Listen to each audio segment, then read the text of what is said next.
Hello. Holiday ആയിട്ട് എന്ത് ചെയ്യുന്ന അറിയാണ്ട് മേലോട്ടൊക്കെ കിടക്കുമ്പോഴാണ് ഫ്രണ്ട് വിളിച്ചത്.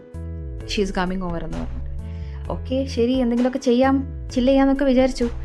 പക്ഷേ അവൾ വന്നതിന് ശേഷം പിന്നെ ചില്ലിങ് മൊത്തം കിച്ചണിലായിരുന്നു മാത്രം. എന്നാലും രസമായി. രണ്ടുപേരും കൂടെ മിണ്ടിയും പറഞ്ഞും കുക്കിങ്ങും ഒക്കെ തുടങ്ങി.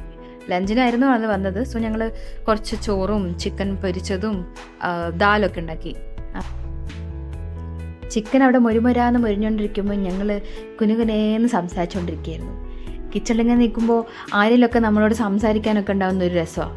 അപ്പം നമ്മൾ എന്താ ചെയ്യുന്നതെന്ന് പോലും അറിയില്ല. അതങ്ങനെ ഒരു ഫ്ലോയിൽ അങ്ങ് പോവും. അത് പെട്ടെന്ന് കാര്യങ്ങളൊക്കെ കഴിയുകയും ചെയ്യും. ചിക്കൻ കുക്ക് ചെയ്യാനുള്ള അതിൻ്റേതായ സമയം എടുക്കുമെങ്കിൽ പോലും നമ്മുടെ കൂടെ ഇങ്ങനെ മിണ്ടിയും പറഞ്ഞ ആൾക്കാർ നിൽക്കുമ്പോൾ നമുക്ക് അതൊരു രസമാണ്, ഒരു ഫണ്ണായിട്ട് അങ്ങനെ പോകും. പിന്നെ ഞങ്ങൾ ഒരു പഴയ തമിഴ് മൂവിയൊക്കെ വെച്ച് ഫുഡൊക്കെ കഴിച്ച് കുറച്ച് നേരം റിലാക്സ് ചെയ്തിരുന്നു. അങ്ങനെ അവൾ ഈവനിങ് ആകുമ്പോൾ വീട്ടിലോട്ട് തിരിച്ചു പോകുമെന്നാണ് പറഞ്ഞത്. പക്ഷേ അതിനിടയ്ക്ക് ആളെനിക്ക് നല്ലൊരു സ്വീറ്റൊക്കെ ഉണ്ടാക്കി തന്നിട്ട് പോയത്. അതെന്താണെന്നുള്ളത് നമുക്ക് നെക്സ്റ്റ് വീഡിയോയിൽ കാണാം.